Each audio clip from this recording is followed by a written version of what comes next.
Hello friends, कैसे हैं आप सब? कैसी तैयारी चल रही है आरआरबी की? ठीक है बेटा, दिसंबर का अभी लास्ट वीडियो में दिसंबर की सारी न्यूज हो गई थी। आज अपन जनवरी और फाइनल जो है करंट अफेयर्स लेके आए हैं। जो बच्चे बिल्कुल नए जुड़े हैं, समय कम है, वो सारे वीडियोस क्लास 1 से लेकर क्लास 8 तक, जिसमें आपका बैंकिंग, फाइनेंस, करंट अफेयर्स, जिसमें नवंबर, दिसंबर, जनवरी का है बेटा, उसको पढ़ डालें, पूरा पूरा बढ़िया से देख डालें। कोशिश यही रही है कि जो सबसे मेन मेन न्यूज है, जो सबसे बेहतरीन न्यूज है, जो पेपर में आने के चांसेस हमारी तरफ से 100% है। कुछ न्यूज इधर उधर से भी आ सकती हैं, बट कोशिश यही कि मेजोरिटी ऑफ क्वेश्चंस आपको हमारी वीडियो से मिल जाए। तो इसी के साथ अपन बेटा वीडियो शुरू करते हैं। जो बच्चे पहली बार जुड़े हैं उनको बता दें बेटा, इसके पहले 7 वीडियो डल चुकी हैं, 8वां वीडियोज है। उन प्रीवियस वीडियोज में बैंकिंग, फाइनेंस से रिलेटेड जो अपडेटेड क्वेश्चंस है, जो आपको जानना चाहिए, और नवंबर दिसंबर में करंट अफेयर्स हो चुकी है। और ये आपका जनवरी का लास्ट करंट अफेयर्स का टॉपिक है। आरआरबी कलर के बच्चे जो क्वालिफाइड है प्री के बाद मेंस के लिए, उनके लिए बात ये इंपॉर्टेंट रहेगा।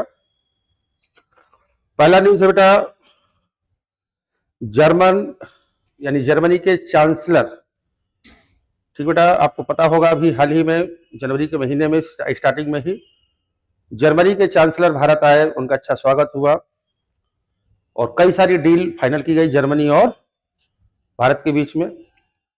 तो जनरली बेटा पीओ लेवल में तो थोड़ा और डिटेल क्वेश्चन हो सकता है। कलर लेवल पे जनरली क्वेश्चन क्या रहेगा कि अभी हाल ही में इनमें से किस देश के चांसलर का नाम दे देंगे भारत आए थे, तो आंसर होगा Germany.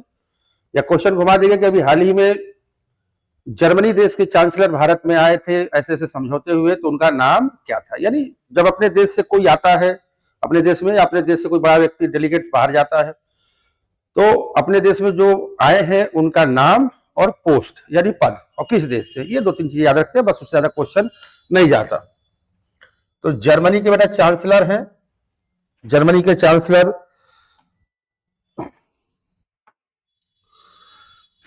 Chancellor Friedrich merge visited India on January 12-13। तो इससे खर को लेना देना नहीं, बोला बेटा हाई लेवल की विजिट है, क्रूशल टाइम इंडिया और जर्मनी के रिलेशनशिप का है, और ऐसे बहुत सारी चीजें की है, ग्लोबल गवर्नेंस को है, the Brexit expectation, strength, engagement, etcetera etcetera. तो मेन बात वही बेटा, जर्मनी के चांसलर फ्रेडरिच मर्ज भारत आए थे, तो जर्मनी देश और उनका नाम, 2 चीज आपको याद रखना है। और भी बहुत सारे एग्रीमेंट हुए, एग्रीमेंट जनरली बेटा पीओ लेवल पर ज्यादा पूछे जाते हैं। अगला बेटा, India's first sleeper Vande Bharat train launch. India's first, तो वंदे भारत बेटा इंडिया की जो पहली वंदे भारत थी, वाराणसी टू दिल्ली जो स्लीपर ट्रेन होती है, फास्टेस्ट ट्रेन है इस समय भारत की। तभी से बात चल रही थी कि हम फास्टेस्ट ट्रेन को स्लीपर में लेके आएंगे। तो यहां पर बेटा पहली ट्रेन कहां चली, कहां से कहां चली, किसने उद्घाटन किया, ये क्वेश्चन बन सकते हैं। तो क्या करें बेटा, India's first sleeper Vande Bharat train launch. तो लॉन्च कर दिया गया बेटा प्राइम मिनिस्टर मोदी जी के द्वारा, इन्होंने फ्लैग दिखाया, झंडी दिखाई, और यह ट्रेन है बेटा connecting Kolkata Howrah to Guwahati Kamakhya. The train was flag off January 17। तो डेट आने के चांस कम है, पर फिर भी फ्रॉम मालदा टाउन बेटा जगह है वेस्ट बंगाल में। Overcoming semi high speed train service and new phases, modern travel improving etcetera, first ever Vande Bharat sleeper train has been लावला। तो मेनली बेटा ध्यान रखना है कि वंदे भारत जो ट्रेन है, वंदे भारत की स्लीपर पहली ट्रेन मालदा में हरी झंडी दिखाई गई थी मोदी जी के द्वारा, और ये पहली वंदे भारत ट्रेन है जो स्लीपर में आई है कोलकाता यानी हावड़ा से कामाख्या गुवाहाटी। ठीक है, तो रूट याद रखना है, और पहला याद रखना है, राज्य भी पूछ सकते किस राज्य में शुरू किया गया, तो ये आपको ध्यान रखना है, बंगाल से बना जाएगा। अगला लिखा बेटा, Delhi government bring finance under RBI framework with historic MOU. तो यहां बेटा दिल्ली गवर्नमेंट आरबीआई। तो इसमें बेटा क्या होगा, आरबीआई और दिल्ली के बीच में बात जो एग्रीमेंट हुआ है, रिजर्व किया है Bank of India making major shift capital financial governance etcetera etcetera. First time Delhi will operate under the case cash RBI completed banking management etcetera etcetera, ये फाइनेंशियल फिजिकल प्रैक्टिस। क्वेश्चन क्या है बेटा कि अभी हाल ही में इनमें से भारत के किस एक राज्य ने या केंद्र शासित प्रदेश ने अपने राज्य का जो पूरा फाइनेंशियल सिस्टम है, जैसे कि कैश मैनेजमेंट है, ट्रेजरी मैनेजमेंट है, उसको सारा का सारा काम उन्होंने आरबीआई को सौंप दिया है। यानी उस राज्य का पूरा जो फाइनेंशियल सिस्टम है, उसके जो फाइनेंशियल प्लानिंग है, रिजर्व्स हैं, पेमेंट सेटलमेंट है, सारा का सारा कौन करेगा, आरबीआई करेगा। आरबीआई के अंडर गाइडलाइंस होगा, आरबीआई के देखरेख में होगा। बाकी राज्य अपना अपना पूरा फाइनेंशियल सिस्टम, बजट बजट ये सब कुछ प्रिपेयर करते हैं अपना, अलग से उनकी मिनिस्ट्री है, अलग से उनके हायर अथॉरिटीज हैं। तो आरबीआई जैसे बेटा कुछ समय पहले तक जम्मू कश्मीर का पूरा फाइनेंशियल मैनेजमेंट आरबीआई देखता था, अभी कुछ कंडीशन चेंज है। उस तरह से आपको करंट बेटा याद रखना है कि अभी हाल ही में भारत के किस केंद्र शासित प्रदेश या राज्य ने अपना पूरा का पूरा फाइनेंशियल मैनेजमेंट आरबीआई के अंडर में दे दिया है, तो वो है दिल्ली, है ना। तो आरबीआई और दिल्ली, है ना। क्लर्क में थोड़ा क्वेश्चन बहुत हैवी लेवल के नहीं आते। अगला लिखा बेटा, India introduce new e visa या e business visa for Chinese nations. तो यहां पर बेटा नाम याद रखना है कि वीजा कॉल्ड, वीजा का नाम क्या है, तो EB4 वीजा, EB4 वीजा। और इधर आपको याद रखना है चाइना के लिए, किसकी तरफ से बेटा, इंडिया की तरफ से, इंडिया के लिए। वीजा बेटा जो ये शब्द है वीजा, ये अलग शब्द है, बिजनेस वीजा है। तो बिजनेस तो अलग चीज हो गया, टूरिज्म वीजा होता है, मेडिकल वीजा होता है, स्टूडेंट वीजा होता है, तमाम तरह के वीजास होते हैं। तो वीजा का बेटा जनरली मतलब पहले तो आप ध्यान रखना है, ये इंडिया ने चाइना के जो सिटीजन होंगे, चाइना के जो लोग होंगे, उनके लिए अलाउ किया गया है। तो करंट की बात बेटा, पहले तो वीजा होता है परमिशन देना, अप्रूवल देना। आप जैसे बोलते हैं कि हमारा वीजा लग गया या हमारा वीजा कैंसिल हो गया, तो वीजा का मतलब होता है कि आपने अप्लाई किया, आपने रिक्वेस्ट किया कि हम आपकी कंट्री में आना चाहते हैं, पढ़ने, बिजनेस करने, या फिर मेडिकल की वजह से आ रहे हैं, टूरिस्ट की वजह से आ रहे हैं। तो जो अगर देश वहां आपको अलाउ कर देता है, आपको बोल देता है कि ठीक है आप आ जाओ, तो उसी को बेटा एक शॉर्टकट फॉर्म में कहा जाता है वीजा पास होना, वीजा लग जाना, या वीजा मिल गया। वीजा मिल गया मीन्स परमिशन मिल गई। तो अभी जो जियो पॉलिटिक्स बेटा चल रहा है, अमेरिका की वजह से भारत, रूस, चाइना अथवा करीब आ रहे हैं, ब्राजील करीब आ रहा है, सब करीब आकर एक काउंटर अटैक के उसमें है, ताकि चाइना, रूस, भारत, ब्राजील, जो ब्रिक्स कंट्री है, मिलकर अमेरिका की जो दादागिरी है उस पर कुछ कवर कर सकें। क्यों ना, भारत के रिश्ते काफी समय से खराब हैं। तो एक वीजा की जहां बात आ गई कि भारत ने नया वीजा लॉन्च किया है, यानी कोई चाइनीज अगर पर्सन, बिजनेसमैन भारत में आके वीजा बिजनेस पर्पज से आना चाह रहे हैं, तो उनको स्पेशल वीजा दिया जाएगा, वही बेटा नाम है EB4 वीजा। तो क्वेश्चन दो तरह से बेटा बन सकते हैं। भारत देश के द्वारा भी हाल ही में इंट्रोड्यूस किया गया EB वीजा, है ना, EB4 वीजा, EB4 वीजा किस देश के नागरिकों को दिया जाएगा, किस देश के नागरिक व्यापारियों को दिया जाएगा, चाइना। क्वेश्चन सीधा पूछ सकते हैं कि हाल ही में भारत देश ने चाइनीज व्यापारियों के लिए भारत देश के अंदर व्यापार करने के लिए किस वीजे की घोषणा की है, किस वीजे को अप्रूवल किया है। तो आपको ये देखो, इंडिया, चाइना और EB4 वीजा, ये दिमाग आप रखेंगे, क्वेश्चन सॉल्व हो जाएगा। NHI set for Guinness world record Bengaluru Kadapa Vijayawada corridor. ठीक बेटा, बाकी इसमें जो चीजें आप पढ़ सकते हैं, है ना। मेजर इकोनॉमिक कॉरिडोर है, आप ध्यान रखें, इन साउथर्न इंडिया। और इसके बाद अचीवमेंट, हाईलाइट, ग्रोथ, ये सब चीजें जो दी है थोड़ा सा पढ़ लेंगे, है ना। नेशनल हाईवे जो यहाँ दिया गया है, ये Bangalore Kadapa Vijayawada economical corridor of NH 5440G, NHI।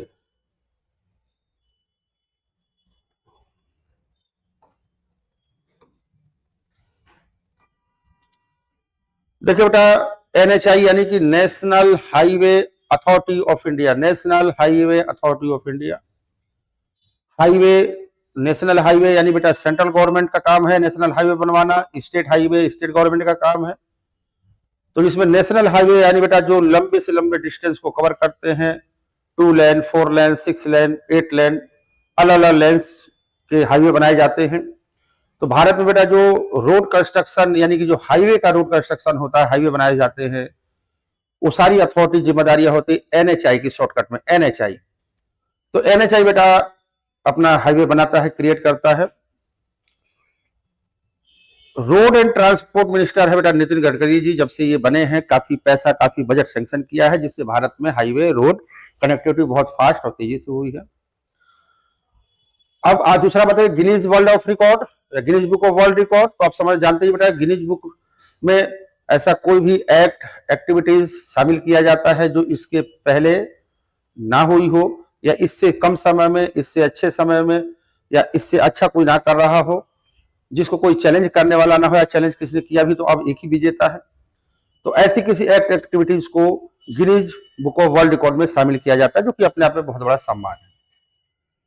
अब दोनों बातों को जोड़ते हैं कि एनएचआई क्रिएट वर्ल्ड रिकॉर्ड या गिनीज वर्ल्ड रिकॉर्ड फॉर, यानी एनएचआई बेटा हाईवे बनाने का काम करती है, तो उसने गिनीज वर्ल्ड रिकॉर्ड कायम किया है कम से कम समय में, कम से कम समय में, फास्टर समय पे इकोनॉमिकल कॉरिडोर बनाने का। तो यहाँ इकोनॉमिकल कॉरिडोर बेटा कहां से, बेंगलुरु से कडप्पा, कडप्पा से विजयवाड़ा।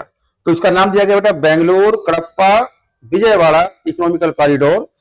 अगर उसको नेशनल हाईवे पूछा जाए बेटा तो एनएच यानी नेशनल हाईवे 5440 यानी 5440G ये हाईवे का नंबर है।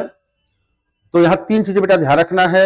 एनएचआई को Guinness world of world record दिया गया है, में शामिल किया गया है, किस काम के लिए, तो आपका ये जो इकोनॉमिकल कॉरिडोर है बेंगलुरु कडप्पा विजयवाड़ा, इस कॉरिडोर को बनाने के लिए। भाई तो थोड़ा और अंदर जाके पूछेगी जो कॉरिडोर जो गिनीज बुक रिकॉर्ड में शामिल किया गया है वो किस नाम से जाना जाएगा, तो ये बेटा NH 5440 के नाम से जाना जाएगा। ठीक है। Meta name former Trump adviser, इसको छोड़ने कोई दिक्कत नहीं है, आपको इधर अगर रखना है Dina Powell McCormick as president and vice chairman 12 जनवरी से 4 संभालेंगे। अनाउंसमेंट मेड ऑन 12 जनवरी किया गया, और ये सारी चीजें ये सब। मेटा का मतलब बेटा, मेटा का मतलब है जो आप फेसबुक यूज करते हैं, फेसबुक का जो पेरेंट कंपनी है, फेसबुक के जो ऑनर है, मालिक हैं मार्क जकरबर्ग, और फेसबुक जो कि हमारे लिए सबसे ज्यादा लोकप्रिय है भारत के अंदर। तो फेसबुक की जो पेरेंट कंपनी यानी फेसबुक का जो सुप्रीम है, फेसबुक के भी ऊपर जो कंपनी है मेटा, उसका भी 2-3 साल पहले नाम बदल के मेटा कर दिया, यानी मेटा मतलब फेसबुक। तो क्या कह रहे बेटा कि मेटा के नए प्रेसिडेंट एंड वाइस चेयरमैन किसको बनाया गया है, डीना पॉवेल मैक्रॉमिक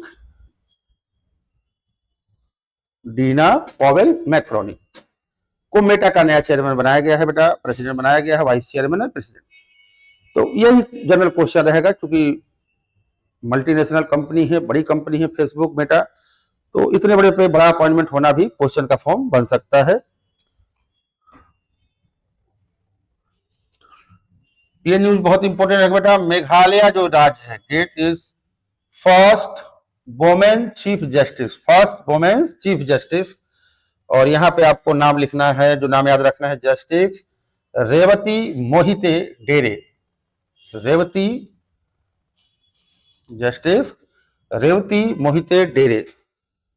और टुक ऑथ इन शिलोंग में इन्होंने शपथ ग्रहण किया। Create history, matter, state, etcetera leadership and reason. ठीक। अभी हाल ही में इनमें से किस एक राज्य को पहला महिला चीफ जस्टिस नियुक्त किया गया है, तो नाम इनका मेघालय हो जाएगा आंसर। क्वेश्चन घुमा दिया कि मेघालय राज्य ने अभी हाल ही में से इनमें से किस एक महिला को अपने राज्य का पहला महिला चीफ जस्टिस बनाया है, मतलब उस राज्य की जो सबसे बड़ी जस्टिस है वो उसका मतलब है। तो ये नाम याद रखना, मेघालय और रेवती ढोरे का।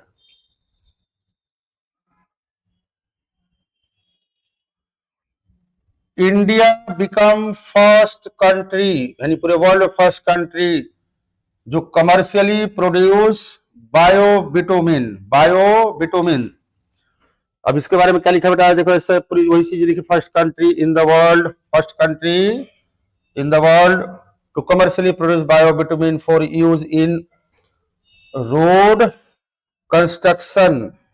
The ground breaking achievement research चीज में दिया गया है। Biobitumen, India achieve historic global milestone becoming first country in the world commercial producing biobitumen. जैसे बेटा अभी रोड बनाने के लिए कोल तार यानी डामर का यूज किया जाता है। अब उस डामर, क्योंकि डामर क्या है बेटा, पेट्रोलियम प्रोडक्ट है। डामर एक पेट्रोलियम प्रोडक्ट है, पेट्रोलियम बेस्ड है, जो सबसे क्रूड ऑयल में सबसे आखिरी में निकलता है। तो बायोबिटुमिन्स बेटा, तो बायोबिटुमिन्स जो है उसी का एक सब्स्टिट्यूट या सप्लीमेंट रहेगा, जो कि पूरे वर्ल्ड में पहली बार भारत ने इसको बनाना चालू कर दिया है। उसका यूज हम जो रोड बनाए जाएंगे उसमें डामर के बदले या कोल तार के बदले उसका यूज किया जाएगा बायोबिटुमिन्स का। तो बायोबिटुमिन्स जो बिटुमिन है बेटा, ये रोड बनाने के काम में आएगा। ये भी अपना नेशनल हाईवे को सपोर्ट करेगा। इंडियाज, ये फर्स्ट यहाँ पे होगा बेटा, फर्स्ट यानी इंडिया ने पहली बार बेटा AI आर्टिफिशियल इंटेलिजेंस समिट 2026, और ये बेटा होगा भारत मंडपम न्यू दिल्ली। 5 डे का कार्यक्रम होगा, फोकस ऑन, यानी बेटा भारत पहली बार आर्टिफिशियल इंटेलिजेंस का समिट यानी सम्मेलन आयोजित करेगा। तो पहला है, भारत का है, इसलिए इंपोर्टेंट है। फिर ऐसे बेटा जो समिट्स होते हैं उनका प्लेस पूछ लिया जाता है, जगह पूछ लिया जाता है। तो यहाँ पे जगह रहेगी बेटा दिल्ली। दिल्ली में जो जगह है भारत मंडपम, वहीं पे सब ऐसे बड़े बड़े प्रोग्राम कराए जाते हैं। ठीक है, तो भारत का पहला AI समिट कहां पे होने जा रहा है बेटा, दिल्ली में होगा। पवन कल्याण, पवन कल्याण बेटा आप जानते होंगे साउथ के एक्टर हैं।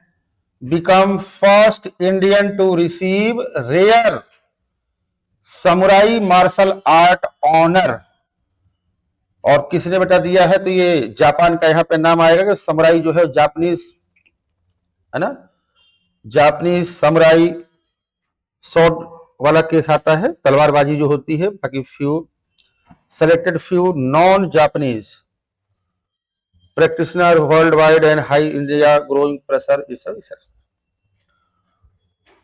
पवन कल्याण की बेटा बहुत सारी फिल्में आप लोगों ने देखी होगी, साउथ के एक्टर हैं और तेलंगाना के वाइस चीफ मिनिस्टर हैं। ठीक है, तेलंगाना के वाइस चीफ मिनिस्टर हैं, साउथ के एक्टर हैं पवन कल्याण। अब बात करें बेटा समुराई, तो जैसे हम लोग कहते हैं महाराणा प्रताप एक योद्धा थे, ऐसे जो हम लोग योद्धा जिसको कहते हैं, तो जापान में बेटा जापान के जो योद्धा होते हैं, जो तलवार चलाना जानते हैं, तलवार से बड़े बड़े युद्ध लड़े, उनको समुराई कहा जाता है। क्या कहा जाता है, समुराई। तो समुराई, जापान के अंदर एक समुराई बनना या समुराई होना एक सम्मान की बात होती है। तो जो मार्शल आर्ट यानी तलवार प्लस मार्शल आर्ट का मिक्स जो एक इवेंट होता है, उसको समुराई आर्ट या समुराई तलवारबाजी कहते हैं। तो चूंकि जापान का बेटा खेल है, जापान लोग इसको काफी अच्छे से जानते हैं। वहां पर कोई इंडियन को अगर वो समुराई अवार्ड दिया जा रहा है तो इंपोर्टेंट हो सकता है। तो सबसे पहली बात बेटा, भारत के किस अभिनेता को या किस नेता को अभी जापान के द्वारा समुराई वॉरियर्स का खिताब दिया गया है, तो पवन कल्याण है। क्वेश्चन घुमा सकते हैं, साउथ एक्टर पवन कल्याण को अभी किस देश के द्वारा समुराई मार्शल आर्ट के लिए ऑनर दिया गया है, तो जापान। तो पवन कल्याण जापान और समुराई मार्शल आर्ट या समुराई तलवारबाजी मार्शल आर्ट की। ठीक है बेटा, ये आपको 3 ध्यान रखना है। समुराई जो होते हैं योद्धा कहलाते हैं जापान के अंदर। देखिए बेटा, ये ध्यान रखें, कैबिनेट यानी भारत सरकार 5000 crore capital support to SIDBI bank MSME credit flow. बाकी इसमें आपको 21 जनवरी को बात हुआ था, तो 2 चीजें बेटा याद रखना है। बाकी सिडबी बैंक ये सारी चीजें दिखाया गया, आपको ध्यान रखें। देखिए बेटा, प्रोसेस क्या होता है, जैसे कि सिडबी हुआ, नाबार्ड बैंक, सिडबी हुआ, नाबार्ड बैंक हुआ, एनएचबी हुआ, ये कुछ ऐसे बैंक हैं, एक्सिम बैंक है, जो बेटा गवर्नमेंट ऑन्ड बैंक हैं। इनके अपने अलग अलग पर्पज है। जैसे रूरल एग्रीकल्चर के डेवलपमेंट के लिए नाबार्ड बैंक है, स्मॉल और मीडियम इंटरप्राइज के लिए सिडबी है, नेशनल हाउसिंग के लिए एनएचबी है। तो ये गवर्नमेंट के बेटा बैंक हैं और स्पेशल पर्पज के लिए बनाए गए हैं। एसएमई को फाइनेंस करने के लिए सिडबी, एग्रीकल्चर रूरल के लिए नाबार्ड।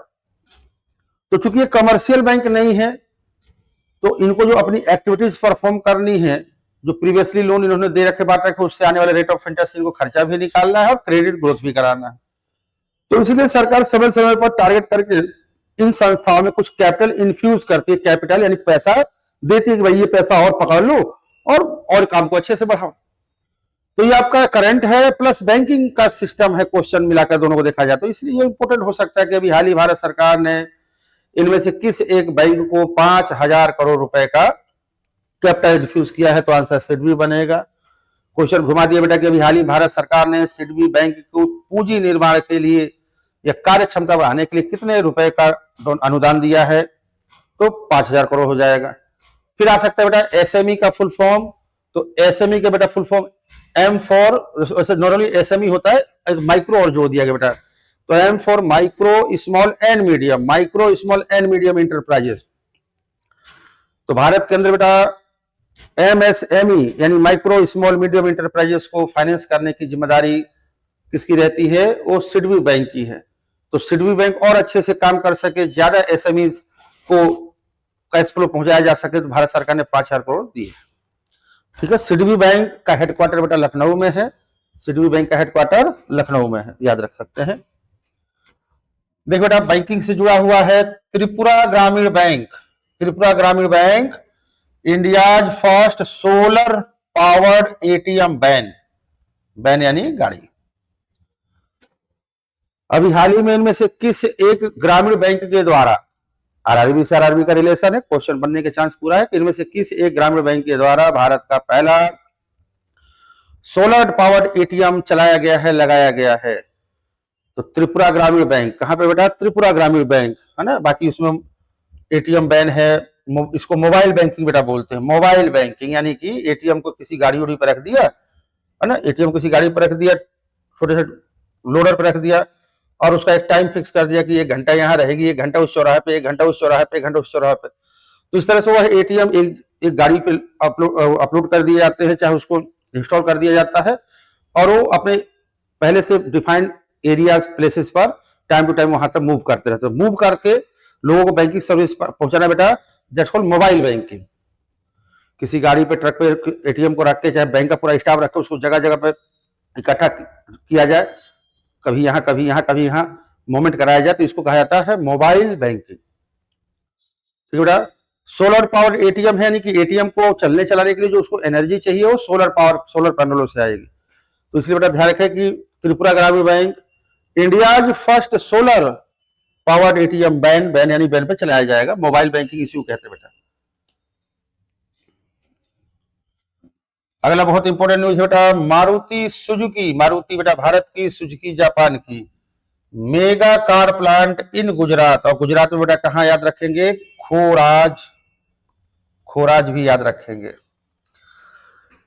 क्या कह रहा है बेटा कि 35,000 करोड़ का इन्वेस्टमेंट होगा, 35,000 करोड़ का इन्वेस्टमेंट होगा, बाकी सब चीजें। तो आपको जैसे बेटा पता है कि भारत में गुजरात इंडस्ट्री के मामले में काफी आगे है बाकी सब राज्यों से। Maruti Suzuki leading car producer company अभी भारत के अंदर बनने की फिराक में है। तो इन्होंने एक अपना नया प्लांट गुजरात में क्या किया है, लगाने की व्यवस्था की है और गुजरात गवर्नमेंट से इसका अप्रूवल भी मिल गया है। तो जो क्वेश्चन बेटा बन सकता है कि मारुति सुजुकी अभी हाल ही में अपना एक बड़ा प्रोजेक्ट, प्रोड्यूसिंग प्रोडक्ट भारत के किस राज्य में लगाने वाली है, तो गुजरात। अपना ये प्रोजेक्ट गुजरात में किस जगह पे लगाने वाली है, या ये प्लांट किस स्थान पर स्थापित किया जाता, खोराज। तो Maruti Suzuki mega car plant Gujarat, Gujarat में कहा खोराज, और पैसा में भी पॉसिबल पूछा जा सकता है, चांसेस कम है, लेकिन ये 3 चीज याद रखें। ये देखे बेटा ध्यान रखे, सीपीआई इंडेक्स जो होता है कंज्यूमर प्राइस इंडेक्स 12 के बदले इसको कर दिया गया है 24 बेस। ठीक है, इसमें बाकी आपको ध्यान रखना है, ऑफिशियली सब चीजें बाकी जो दिया गया है। तो बेस ईयर बेटे जो 2011-12 था वो बेस ईयर 2024 हो जाएगा। ठीक है, देखिए बेटा सीपीआई 2011-12 इसका बेस ईयर था और अब इसका बेस ईयर क्या कर दिया गया बेटा 2024 और 25। ये बेस ईयर बेटा होता है, क्वेश्चन में डायरेक्टली बेटा आते हैं बेस ईयर। तो यहां जो क्वेश्चन बेटा इस पॉइंट से रिलेटेड हो सकते हैं कि सीपीआई का फुल फॉर्म क्या है, डब्ल्यूपीआई का फॉर्म क्या है। तो सीपीआई बेटा होता है कंज्यूमर प्राइस इंडेक्स, सीपीआई मतलब कंज्यूमर प्राइस इंडेक्स, और डब्ल्यूपीआई मतलब wholesale price index, wholesale price index. तो डब्ल्यूपीआई सीपीआई बेटा ये दो इंडेक्स होते हैं जिनमें भारत के अंदर बिकने वाले प्रोडक्टों की लिस्ट होती है, उसमें उनका प्राइस होता है और उन प्राइस के उतार चढ़ाव को देखकर ही एवरेज निकाला जाता है कि अभी इन्फ्लेशन चल रहा है कि डिफ्लेशन चल रहा। इन्फ्लेशन है तो कितना परसेंट है, क्या उसको अभी कंट्रोल करने की जरूरत है, डिफ्लेशन है यानी कि मंदी तो नहीं चल रही है, डिफ्लेशन कहीं रिसेशन तो नहीं बदल जाएगा। तो हमारे देश के अंदर डब्ल्यूपीआई और सीपीआई बेटा इन्फ्लेशन को मेजरमेंट करने के सबसे बड़े इंडेक्स हैं, या कह लो कि महंगाई इन्हीं से नापा जाता है। तो सीपीआई डब्ल्यूपीआई का फुल फॉर्म याद रखना बेटा। और जो बेस ईयर चेंज हुआ है, बेस ईयर ये जब क्लास में मौका मिले, क्लास में कभी आप आएंगे तब, अभी इतना डिटेल समझाने का समय नहीं है। तो बेस ईयर बेटा कहां से किस ईयर से काउंट किया गया, तो पहले 11-12 में जो चीजें बिकती थी वहां से काउंट करते थे, अब उसको 24-25 के अंदर जो बिकनी चाहिए उससे काउंट करेंगे। तो करंट टाइम में जो प्रोडक्ट बिक रहे हैं उनकी क्या कॉस्ट है, होलसेल प्राइस पे कितना मिल रहा है, और रिटेल में रिटेल तो होलसेल बेटा डब्ल्यूपीआई होता है, रिटेल होता है सीपीआई। रिटेल इन्फ्लेशन जो मेजर करती है सीपीआई के थ्रू वो आरबीआई, और होलसेल जो मेजरमेंट होता है गवर्नमेंट के द्वारा होता है डब्ल्यूपीआई के थ्रू। तो यही आपको ध्यान रखना बेटा, है ना। और ये जो बेस ईयर बेटा चेंज कर सकता है, कौन कर सकता है, एनएसओ, जो ये बेटा फुल फॉर्म लिखा है नेशनल स्टैटिस्टिकल ऑफिस, एनएसओ। तो जीडीपी जो है बेटा आपका एक टर्म आता है, जीडीपी का जो कैलकुलेशन होता है जीडीपी का, वो इसी ऑर्गेनाइजेशन के द्वारा किया जाता है, एनएसओ के द्वारा। तो सीपीआई डब्ल्यूपीआई का बेटा फुल फॉर्म याद रखेंगे, ये बेस ईयर जो चेंज हुआ है सीपीआई को वो याद रखेंगे। सीपीआई डब्ल्यूपीआई इन्फ्लेशन को मेजर करने के लिए है, और जीडीपी का जो कैलकुलेशन होता है वो डब्ल्यूपीआई बेस पे होता है, और उसका कैलकुलेशन करने वाली ऑर्गेनाइजेशन है नेशनल स्टैटिस्टिकल ऑफिस। ये पहले ऑर्गेनाइजेशन होता था, ऑफर ऑफिस कर दिया गया। ठीक है बेटा, चलिए देखिए बेटा, Haryana to launch India's first hydrogen, India's first hydrogen power train, hydrogen power train. और ये इंडियन रेलवे जो ऑपरेट कर रहा है कहां से कहां बेटा, तो between Jind and Sonipat, Jind and Sonipat. तो मेनली बेटा इसमें याद रखना है कि भारत का सबसे पहला hydrogen power train, hydrogen power train नहीं बेटा, जैसे डब्बे तो नॉर्मल है, जो उसका लोकोमोटिव होगा, ट्रेन का जो इंजन होगा उसको डीजल से चलाया जाता है, और अभी मैक्सिमम इलेक्ट्रिसिटी से चलाए जाते हैं। पेंटोग्राफ और इंजन को पेंटोग्राफ तार में चिपक जाता है और ट्रेन चलने लगती है, पावर आने लगता है। तो ऐसे बेटा हाइड्रोजन पावर, भारत की पहली हाइड्रोजन पावर ट्रेन किस राज्य में चलाई गई है, या कहां से कहां तक चलाई गई है, किस रूट पे चलाई गई है, तो पहली हाइड्रोजन पावर प्लांट, अपना हाइड्रोजन पावर ट्रेन हरियाणा राज्य के जिंद और सोनीपत जिलों के बीच में चला दी गई है, लॉन्च कर दिया गया है। ठीक है, हाइड्रोजन पावर ट्रेन वर्ल्ड में सबसे पहले बेटा जो शुरू किया गया था वो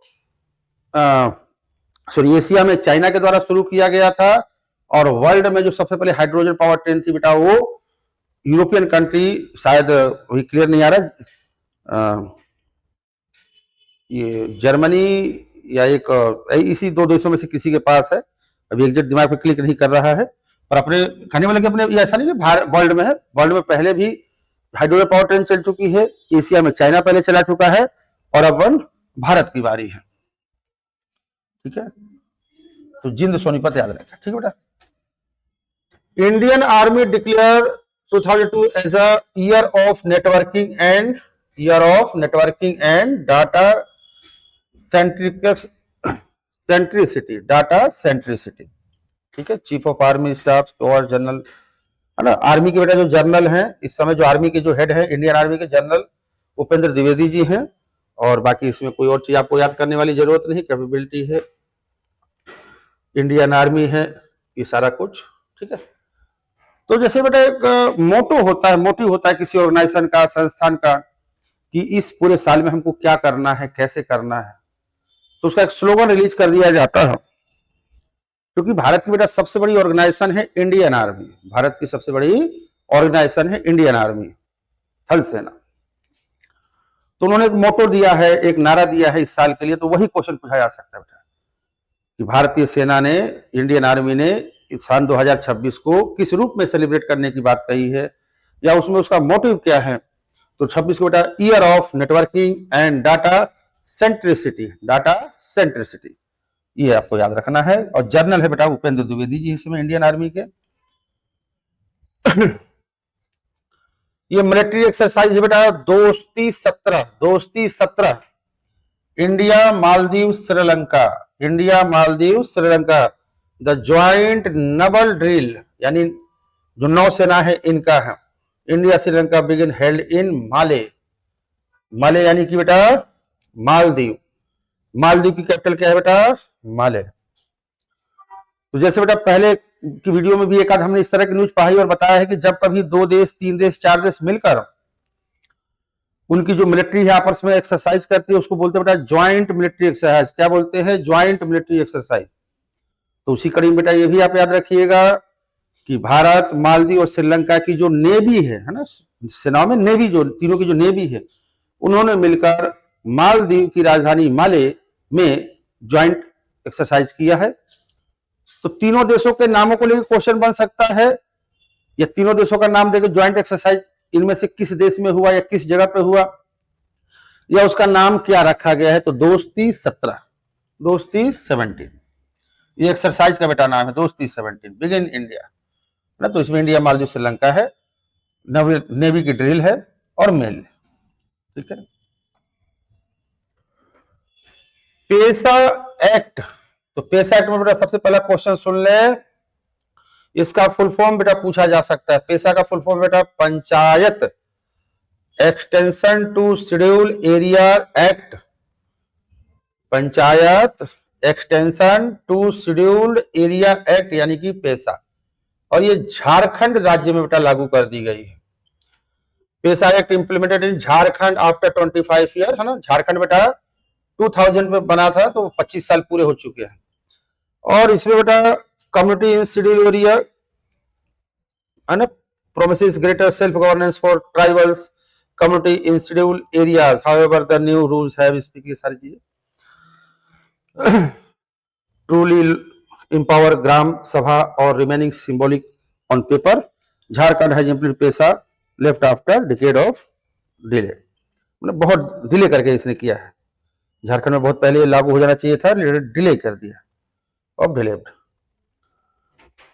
कहने का बेटा मतलब है कि पेसा एक्ट, सबसे पहले आएगा बेटा कि पेसा एक्ट भारत के किस राज्य में लागू किया गया है ना, तो झारखंड याद रखना। दूसरा बेटा पेसा का फुल फॉर्म पूछ सकते हैं कि हाल ही में पेसा एक्ट झारखंड में लागू किया गया, तो पेसा में पी का मतलब पूछ सकते हैं, ई का मतलब पूछ सकते हैं, एस का पूछ सकते हैं, ए का पूछ सकते हैं, या पूरा का पूरा फुल फॉर्म पूछ सकते हैं।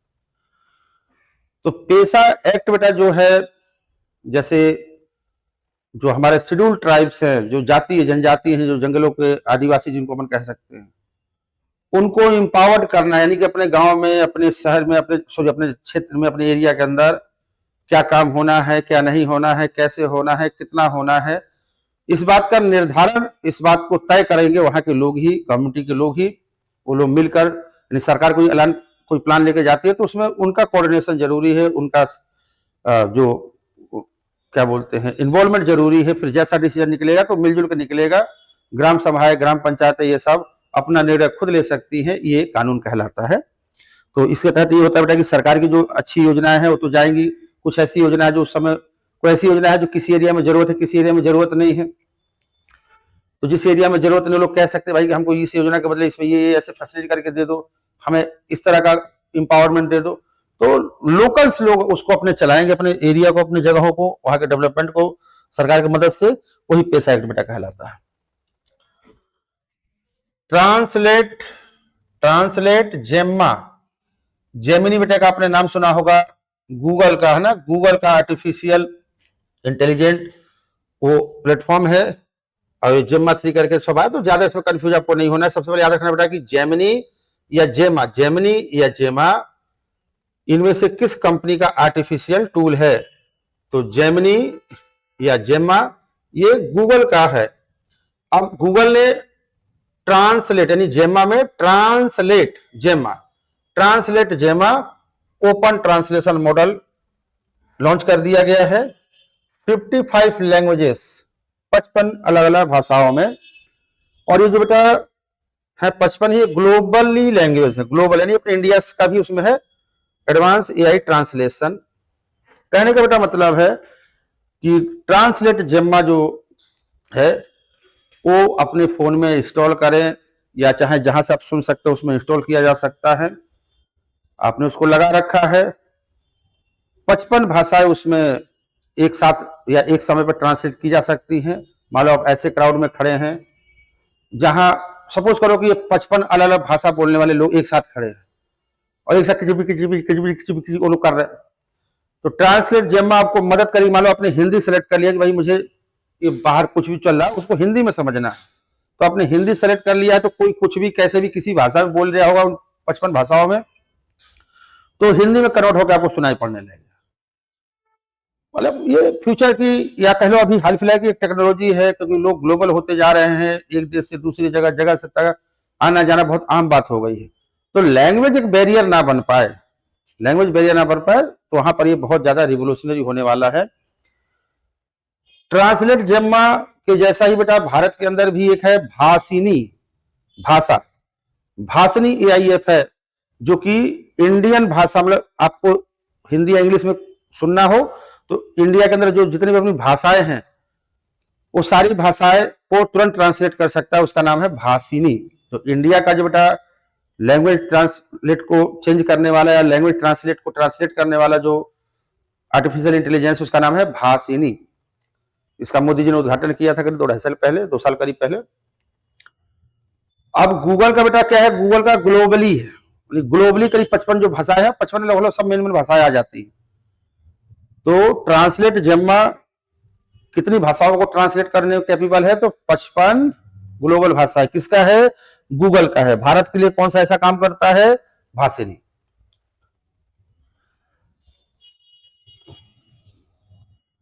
Andhra Pradesh to host world largest green ammonia project at Kakinada, और इसमें 10 बिलियन का इन्वॉल्वमेंट होगा, इन्वेस्टमेंट होगा। और इसका बेटा exporter of green ammonia while supporting climate goal and energy security, India as a global exporter हो जाएगा, इंडिया बन जाएगा। तो मेनली बेटा याद रखना है कि इंडिया स्किल एनर्जी जो ये सब दिया, थोड़ा सा पढ़ेंगे, काकीनाडा जरूर आपको याद रखना है। आंध्र प्रदेश काकीनाडा। भारत के अंदर वर्ल्ड का सबसे बड़ा, भारत के अंदर या सीधा पहले ऐसा बड़ा कि वर्ल्ड का सबसे बड़ा ग्रीन अमोनिया प्लांट किस देश में है? इंडिया। किस राज्य में है? आंध्र प्रदेश। या किस जगह पर स्थापित किया गया है? तो काकीनाडा। तो वर्ल्ड का सबसे बड़ा largest green ammonia plant Bharat, Andhra Pradesh, Kakinada में स्थापित किया गया है, स्थापित किया जाएगा। ग्रीन अमोनिया थोड़ा पढ़ लेंगे, बाद में डिस्कशन हो जाएगा। देखो बेटा, ये आपका स्टैटिकल क्वेश्चन है। Punjab launch first dog sanctuary in Ludhiana, tackle stray dog menace से। कुल मिला के ये बेटा आपको सिंपल क्वेश्चन याद रखें कि भारत के किस राज्य में पहला डॉग सेंचुरी स्थापित किया गया? तो है पंजाब। पंजाब राज्य के किस जिले या किस शहर में किया गया है? तो लुधियाना। अब डॉग सेंचुरी बेटा एक नया टर्म तो खैर पुराना चीज है, लेकिन कॉन्सेप्ट एक नया है।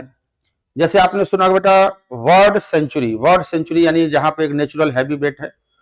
नेचुरल हैबिटेट में कभी कभी बाहर यानी अगले दूसरे देशों के भी पक्षी, अपने देश के भी पक्षी वहां रहते हैं, वो उनका नेचुरल क्लाइमेट है, वहां रहते हैं, खाते हैं, पीते हैं, अपना टहलते घूमते मौज मस्ती ऐसा अपन करते हैं, तो उसको बेटा वर्ड सेंचुरी कहा जाता है। उसी तरह से उसी कॉन्सेप्ट बेटा है डॉग सेंचुरी। ठीक है, तो भारत का पहला राज्य जहां डॉग सेंचुरी को शुरू किया गया है वो है पंजाब। जगह का नाम है Ludhiana. India first dog sanctuary. कुत्तों को भी भाई साहब मौज करने हैं। सबसे देखो बेटा important, Assam become first state to constitute 8 pay commission. 8 pay commission from term रहेगा जो आपको 1 जनवरी 2026 से शुरू हो रहा है, 7th पे का एंड हो जाएगा, और इस तरह से सारी चीजें है ना। तो Assam become first state in India 8th पे कमीशन के लिए। सिंपल पर बड़ा क्वेश्चन है बेटा। जैसे पिछले वीडियो में बेटा बताया था कि 8th पे कमीशन की कमिश्नर कौन है, तो जस्टिस मिला लेंगे उसमें से। अब सेंट्रल ने लागू कर दिया, बारी है स्टेट को लागू करने की। तो पहला राज्य जिसने 8th पे कमीशन लागू कर दिया है या उसके जो पे कमीशन में जो बातें बताई गई है उसको अडॉप्ट कर लिया है वो है आसाम। तो ये रहेगा। इसके बाद दूसरा तीसरा जो भी करता है उसका कोई क्वेश्चन नहीं बनेगा, तब तक आपका पेपर हो चुका रहेगा। 8th पे कमीशन बेटा कर्मचारी जो है अपने गवर्नमेंट, सेंट्रल गवर्नमेंट के और बाकी जिन राज्यों में, तो उनकी सैलरी टीएडीए में इजाफा होता है, ये पे कमीशन की वजह से होता है। पे कमीशन उसमें गवर्नमेंट को सजेस्ट करते हैं कि इतना इतना भर जाना चाहिए, बढ़ा दिया जाना चाहिए।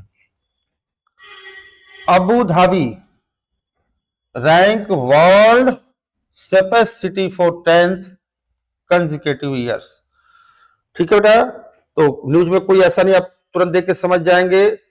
World safest cities, world clean city और ऐसे टाइटल दिए जाते हैं, हैप्पीएस्ट सिटी, गरीब सिटी ऐसे करके। तो ऐसे आया बेटा कि safest city in the world Abu Dhabi.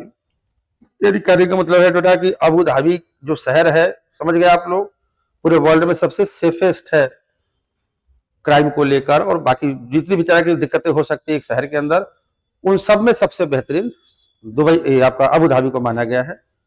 और ये लगातार पिछले 10 सालों से इस अवार्ड को जीत रहा है। तो दो चीजें हो सकती है बेटा, वर्ल्ड सेफेस्ट सिटी किसको माना गया है इस साल, ठीक, अबू धाबी को जो वर्ल्ड सेफेस्ट सिटी माना गया है, कंसेक्यूटिव कितने साल हो गए, कितने सालों से है, तो अबू धाबी, वर्ल्ड सेफेस्ट और 10th कंसेक्यूटिव ईयर, ये 3 चीजें आपका इसमें है ना, याद रखेंगे।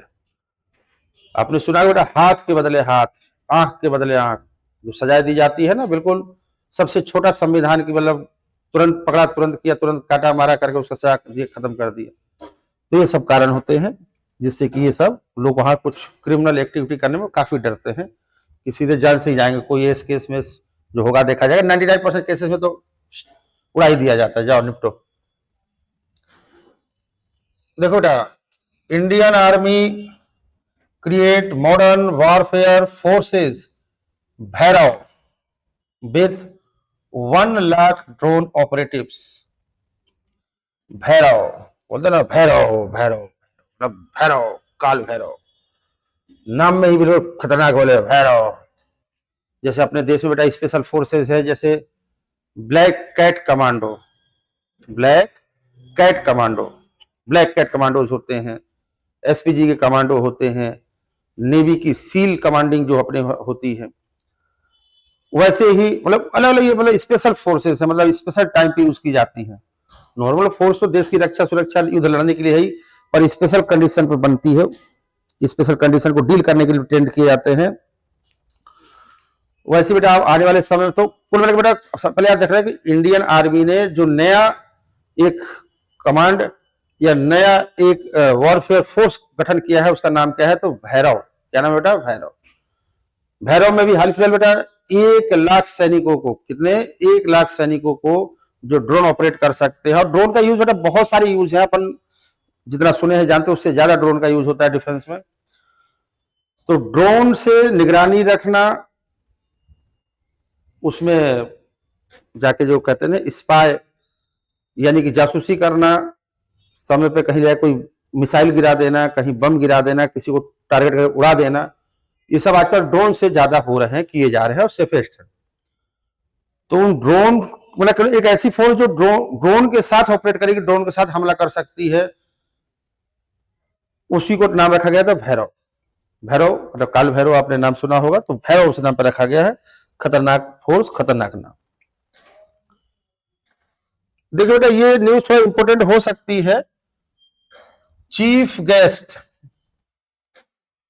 ठीक है, चीफ गेस्ट बेटा कब के, तो अपना जो 26 जन अभी अपन लोगों ने कल मनाया है, 26 जनवरी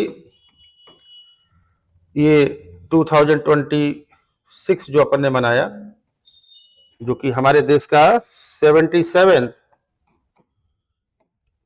रिपब्लिकन डे है। तो रिपब्लिकन डे का बेटा जो हमारे यहाँ एक ट्रेडिशन है कि हम रिपब्लिकन डे के दिन हमारे प्रेसिडेंट तो चलो जो झंडा है उसको फहराते ही फहराते हैं, हम किसी न किसी पावरफुल नेशंस या पावरफुल पर्सन को एज ए चीफ गेस्ट जरूर बुलाते हैं। तो वो पेपरों में आने का चांस बहुत रहता है और लगभग हर बार ही पूछ लिया जाता है कि कौन चीफ गेस्ट था, क्या नाम था, कहाँ के थे, किधर के थे। तो यहां पे बेटा ध्यान रखना है, 2 लोगों को बुलाया गया था। यहां पे यह ध्यान रखना है, president of European commission, president of union commission, sorry European commission, Ursula von der Leyen. तो उर्सुला वॉन्डर जरूर याद रखो, उर्सुला वॉन्डर ये प्रेसिडेंट है बेटा यूरोपियन कमीशन की। और दूसरे को बेटा बुलाए गए हैं एंटोनियो कोस्टा, एंटोनियो कोस्टा ये प्रेसिडेंट है बेटा यूरोपियन काउंसिल के। तो यूरोपियन काउंसिल के और यूरोपियन कमीशन के, ठीक बेटा, ये ध्यान रखना है आपको। तो एंटोनियो कोस्टा प्रेसिडेंट है बेटा यूरोपियन काउंसिल के और उर्सुला वॉन्डर हैं यूरोपियन कमीशन की प्रेसिडेंट। तो आपको ध्यान रखना बेटा कि यूरोपियन कमीशन की प्रेसिडेंट और यूरोपियन काउंसिल की प्रेसिडेंट, ये दोनों को चीफ गेस्ट बनाया गया था।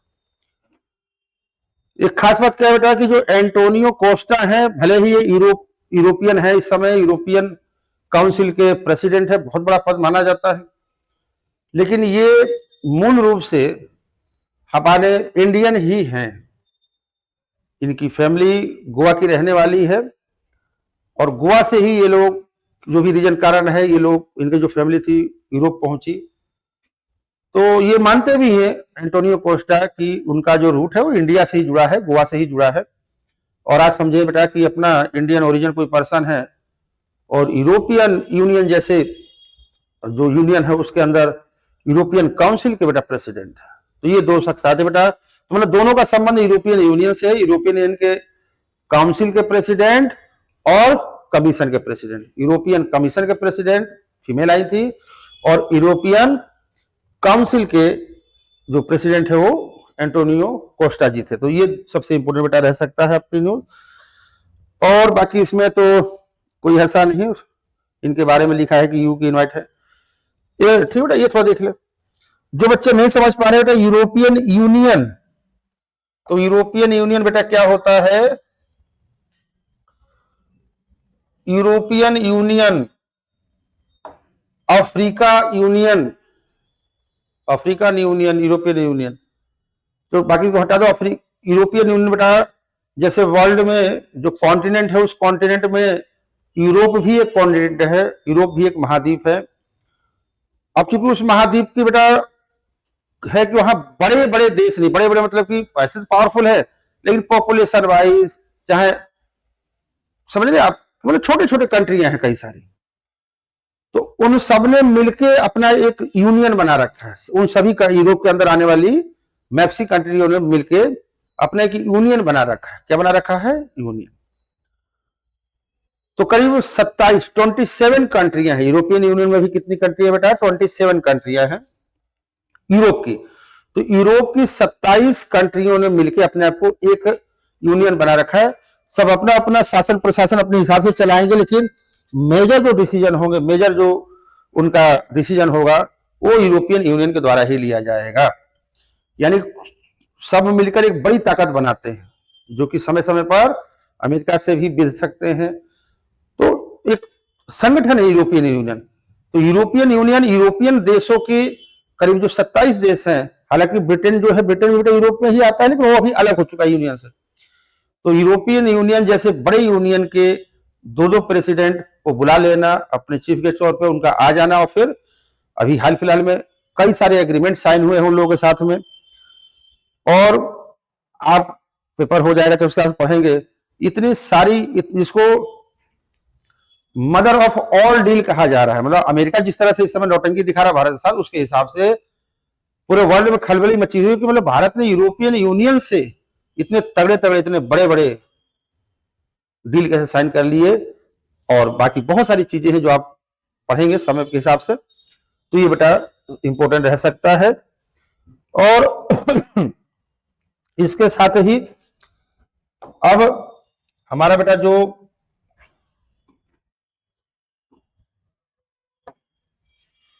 इसके साथ ही हमारा जो प्रयास था कि अब जो कम से कम समय में हमारे आरआरबी क्लर्क के बच्चों को अच्छे से अच्छा मटेरियल दिया जा सके, तैयारी कराया जा सके, तो वो बेटा हमने अपनी तरफ से पूरी तरह से कोशिश किया कि आपको सारे टॉपिक मिले। जो बच्चे नए हैं, चाहे अभी भी 2-4 दिन का जो समय जिनके पास बचा हुआ है, वो आप आराम से बैठ के पूरे वीडियो देख सकते हैं, समझ सकते हैं, और कहीं ना कहीं आपको बहुत ज्यादा हेल्प मिलेगा, खासतौर पर वो बच्चे जिन्होंने अभी तक पढ़ा नहीं था, है ना, या जीए को इतना इंपॉर्टेंट लेके नहीं चले थे। बेटा फाइनल सिलेक्शन मतलब जीए में अच्छे नंबर होना जरूरी है। और जीए बेटा 1-2 दिन, 4 दिन, 5 दिन, 10 दिन, 15 दिन पढ़ के या रट के पेपर अब नहीं निकाला जा सकता है। पहले के पैटर्न आज के पैटर्न बहुत डिफरेंस है। आपको कम से कम 1 बार या 2 बार ऑफलाइन क्लासेस में मैथ इंग्लिश भी पढ़ना पड़ता है, और साथ में 1 बार कम से कम बढ़िया से किसी अच्छे इंस्टीट्यूट में जाकर अच्छे टीचर से एक बढ़िया नोट्स आपके पास होना चाहिए, क्योंकि फाइनल सिलेक्शन लेना है तो मेंस में जीए आएगा। और जीए बेटा 2-4-10 दिन में तैयार नहीं होता है, इसमें बहुत सारा पढ़ना जरूरी पड़ता है, बहुत सारे नॉलेज की जरूरत होती है, सब मिला जुला के आपका एक अच्छा स्कोर बनता है। एक अच्छा स्कोर तभी बनता है जब कुछ समय की उसमें मेहनत लगाई जाती है। तो उम्मीद करेंगे बेटा इस वीडियो से आपको काफी फायदा मिले, और जो बच्चे सफल हो तो प्लीज कमेंट करेंगे अपना हमारे कमेंट बॉक्स में। और बहुत बहुत धन्यवाद आप लोगों का। मेरी तरफ से बेस्ट ऑफ लक आप सभी बच्चों को जो ध्यान से देख रहे थे और जिनका पेपर होने वाला है। ठीक है, बाकी कुछ कम ज्यादा रह जाएगा तो उसके लिए ब्रांच है, ऑफिस है, आगे भविष्य में भी हम लोग जुड़ते रहेंगे, मिलते रहेंगे। आप संपर्क भी कर सकते हैं अपने ब्रांच ऑफिस में आके। Thank you and best of luck again.